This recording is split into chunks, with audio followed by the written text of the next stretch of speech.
Sir ஒரு 9 பேர் இதுவரை கேபினெட்ல இன்க்ளூட் ஆயிருக்காங்க. இன்னொரு 23 24 பேர் போட வேண்டிய தேவை இருக்கு. ஒரு ரொம்ப அமைச்சரவையை விரிவாக்கம் செய்ய முடியாத ஒரு நெருக்கடி நிலைக்கு இப்போது இருக்கக்கூடிய தமிழ்நாடு அரசு ஆளாகி இருக்கிறதா சார்? உண்மை நிச்சயமாக. அதனாலதான் இந்த தாமதம். அவங்களால எந்த முடிவும் எடுக்க முடியாமல் 108 சட்டமன்ற உறுப்பினர்களை பெற்றும் பொது உடைமை இயக்கங்கள், விடுதலை சிறுத்தைகள், IUM போன்ற இயக்கங்கள் 120 சட்டமன்ற உறுப்பினர்களோடு பெரும்பான்மையை நிரூபித்ததற்கு பின்னாலும் ஒரு நிச்சயமற்ற நிலை தமிழக அரசியலில் நிலவிக் கொண்டிருப்பது என்பது மறுக்க முடியாத உண்மை. ஒரு நிர்வாகத்தின் மீது நம்பிக்கை உள்ளவர்களுக்கு மிகப்பெரிய ஏமாற்றத்தை தந்திருக்கிற நாட்கள் இந்த கடந்த ஒரு 8 நாட்கள் 9 நாட்கள் மிகப்பெரிய ஏமாற்றத்தை தந்திருக்குதுன்னு சொல்லணும். இல்ல என்னன்னு கேட்டீங்கன்னா 120 பேர் வந்ததற்கு பிறகும் 9 அமைச்சர்களை மட்டும் போட முடியும் என்கிற சூழல்.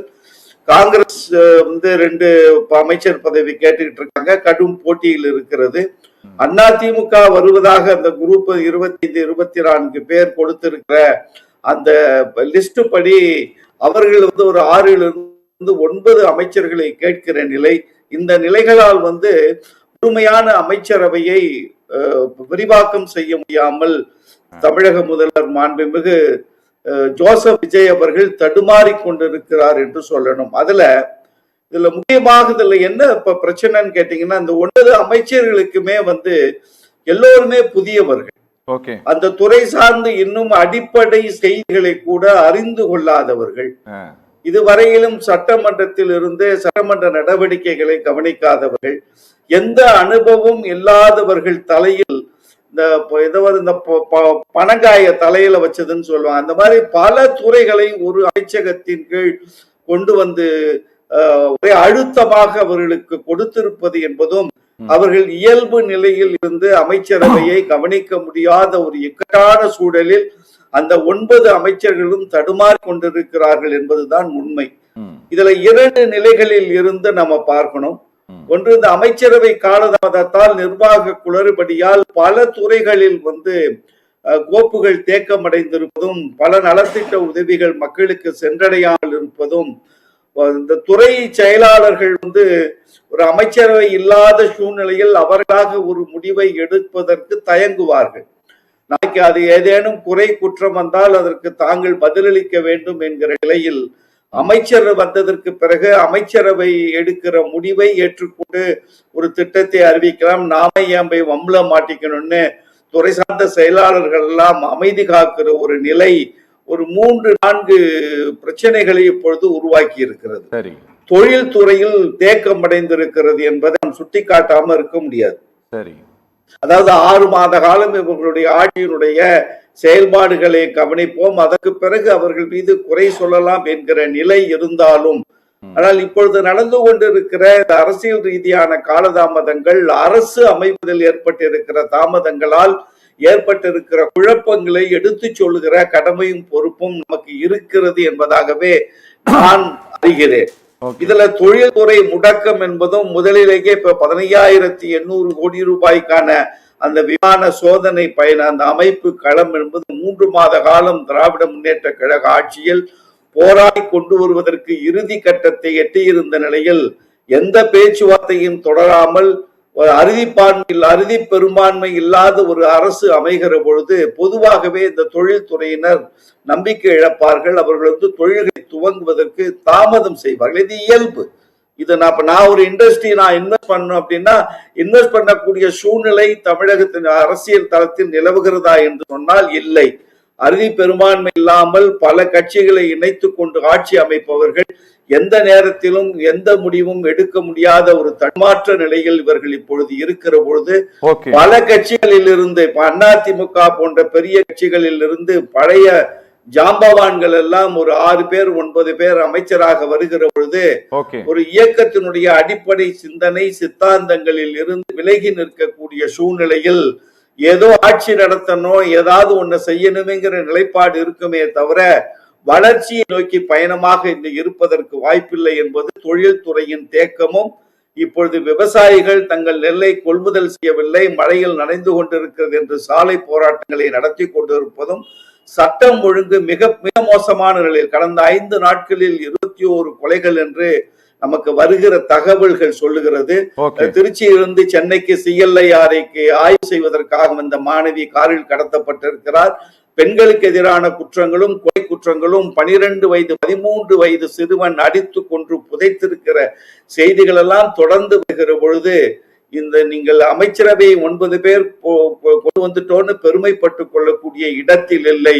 நீங்கள் எடுத்துக்கொண்டிருக்கிற துறைகளிலே கூட உங்களால் கவனம் செலுத்த முடியாத ஒரு இக்கட்டான சூழலில் ஒரு அரசாங்கம் இருக்கிற பொழுதுதான் இந்த ஓயாத சர்ச்சைகள் வந்து கொண்டிருக்கிறது என்பதாகவே நான் பார்க்கிறேன். ஓகே சார், ரொம்ப கான்ட்ரவர்சியா போயிட்டு இருக்கக்கூடிய திருமாவளவனுடைய ஒரு பேட்டி, அது ஒரு ஒரு ஒரு ஒரு டெலிவிஷன் சேனல்ல கொடுத்த பேட்டிங்கிறதுனால அதுக்கு நான் பெருசா இம்பார்ட்டன்ட் கொடுக்கணும்னு நான் விரும்பல. ஆனா அதையும் கோட் பண்ணி இன்னைக்கு திரு EPSனுடைய ஸ்டேட்மெண்ட்டும் திரு MK ஸ்டாலினுடைய அறிக்கையும் வந்திருக்குது. அப்படிங்கிறதுனால சார் யாரும் அதிகாரப்பூர்வமாக என்கிட்ட பேசல அப்படிங்கிறத பல கட்டங்கள்ல திரு திருமாவளவன் வெளிப்படுத்தி இருக்கிறார். ஆனாலும் அப்படி ஒரு காசிப் பேசப்பட்டது அப்படிங்கிறதையும் கோடிட்டு காட்டி பேசி இருக்கிறார். உங்களை சிஎம் கேண்டிடேட்டா முன்னிறுத்தினாங்க அப்படிங்கிறதையும் அவர் கோடிட்டு காட்டி பேசி இருக்கிறார். இதையெல்லாம் கோட் பண்ணி தான் இன்னைக்கு திரு EPSனுடைய ஸ்டேட்மெண்ட், எல்லா கட்சியிலையும் பிரச்சனை இருக்கிறது போல என் கட்சியிலையும் பிரச்சனை இருக்கு, அதை நாங்கள் பேசி தீர்த்துக்கிறோன்ட்டு ஒரு சமாதான படலத்தை நோக்கி ADMK நகர்ந்து அது திரும்பவும் சுமூகமாவதற்கான வாய்ப்பு இருக்குங்களா சார்? அது இல்லை, எனக்கு அப்படி இருக்கும்னு எனக்கு தெரியல. ஏன்னா CB சண்முகம், SP வேலுமணி போன்றவர்கள் எடுத்திருக்கிற முடிவு என்பது பின்வாங்குவதற்கான வாய்ப்புகள் குறைவானதாகவே நான் கருதுகிறேன். ஒருவேளை அதிமுகவிலிருந்து அது சட்டப்பூர்வமாக சொல்லுகிறார்கள், என்ன நடக்கும் தெரியாது.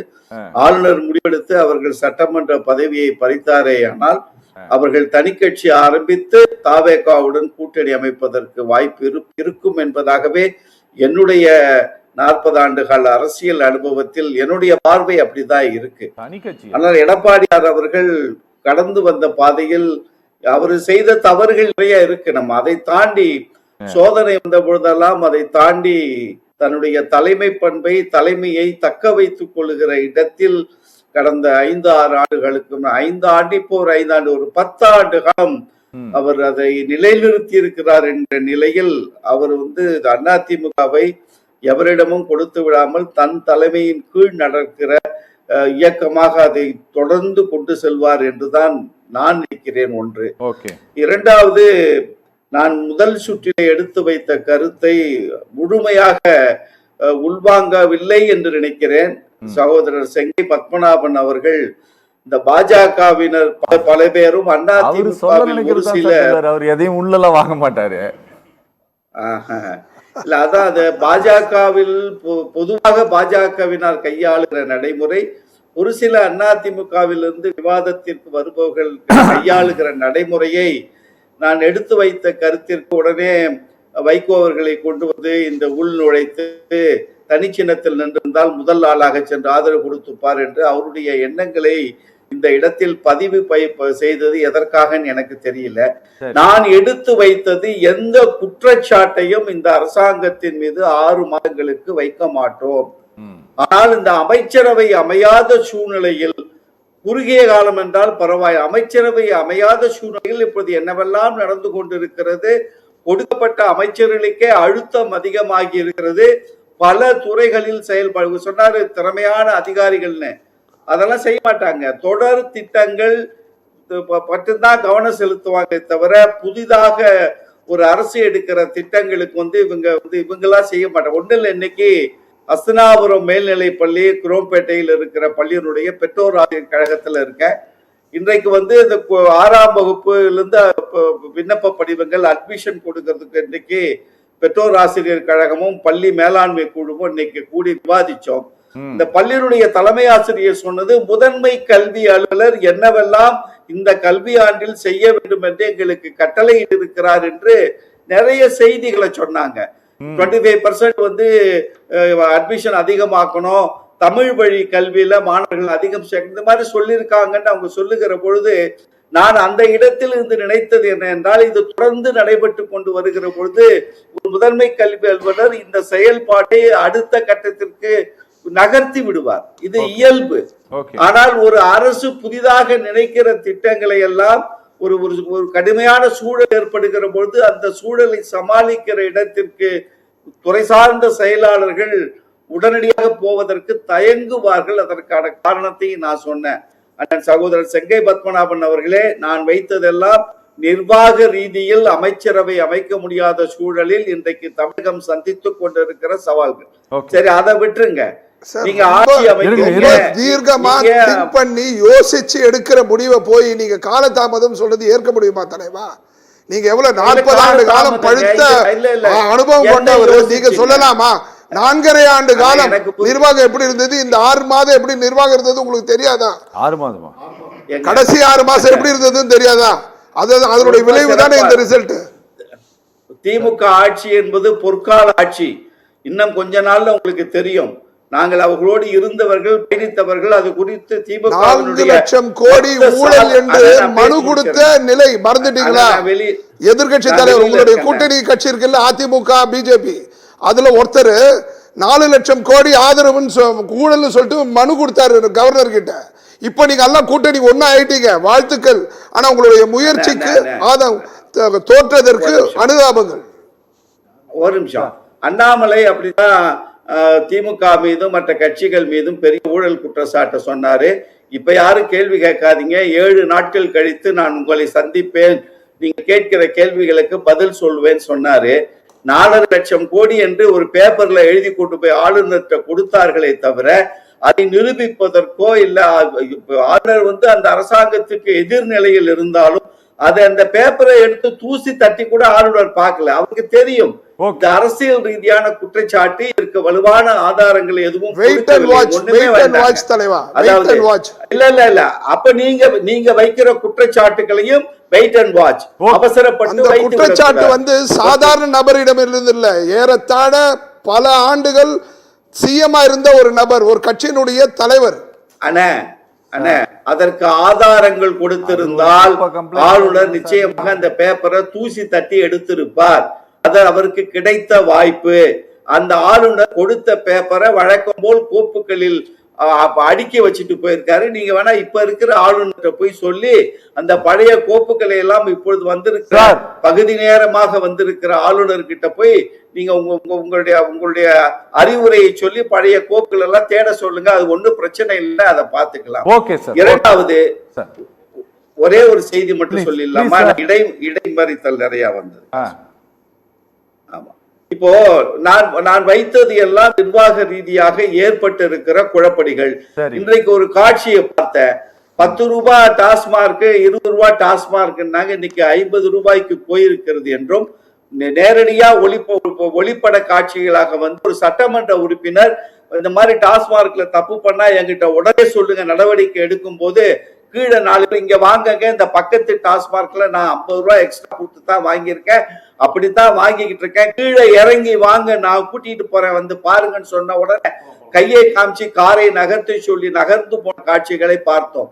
அதனால இப்ப இருக்கிற குளறுபடிகள் என்பது இந்த நிர்வாகம் சரியாக அமையாத சூழலில் ஏற்படுகிற இந்த குறைபாடுகளை எடுத்து சொல்லி இருக்கிறேன். யாராவது திமுக ஆட்சியில தொழில்துறை அமைச்சர் சொல்றாங்க, என்ன என்ன என்ன ஒரு அடிப்படை ஆதாரம்? 10 கோடி கடனை வாங்கி எல்லாம் தொடச்சி வழிச்சு வீட்டுக்கு எடுத்துட்டு போயிட்டாங்க. இது ஒரு அமைச்சர் பேசுற பேச்சா? எதுக்கு இந்த குற்றச்சாட்டை வைக்கிறீங்க? வெள்ளை அறிக்கை வெளியிட போறீங்க, உங்க கட்சிக்காரெல்லாம் அமைதியா இருங்கன்னு சொல்லுங்க. 6 மாசம் எல்லாரும் அமைதியா இருக்குவா, நீங்க அமைதியா இருங்க. துறை ரீதியாக நான் வெள்ளை அறிக்கை தயாரிக்க போகிறேன். நான் வெள்ளை அறிக்கை கொடுத்ததற்கு பிறகு நம்மளுடைய செயல்பாடுகளை வைத்துக் கொள்ளலாம்.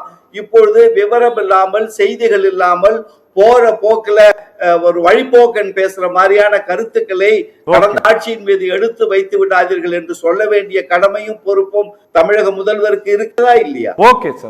இது ஒரு அறிவுரை தான். பொறுத்திருந்து நீங்களும் அடுத்த ஆட்சியின் மீது, கடந்த ஆட்சியின் மீது குற்றச்சாட்டை வைப்பதற்கு முன்னால் நம் முன்னால் இருக்கிற சோதனைகள் என்ன என்பதை நீக்கி, அமைச்சரவை என்ன, உங்கள்கிட்ட 108 எம்பிஎல் இருக்காங்க, இன்னொரு 20 எம்பி அமைச்சரை போட முடியாதா நாளைக்கு? சரிங்க சார், எதுக்கு சரி. காலதாமதம்? Okay sir. பொட்டன்ஷியல் கேண்டிடேட்டை தேடுறாங்க, கிடைக்கல. அதிமுக வருமான்னு பாக்குறாங்க. ஓகே. இதுதான் அரசியல் சூழல், அதை ஏற்றுக்கொள்ளுங்க. Okay sir, okay.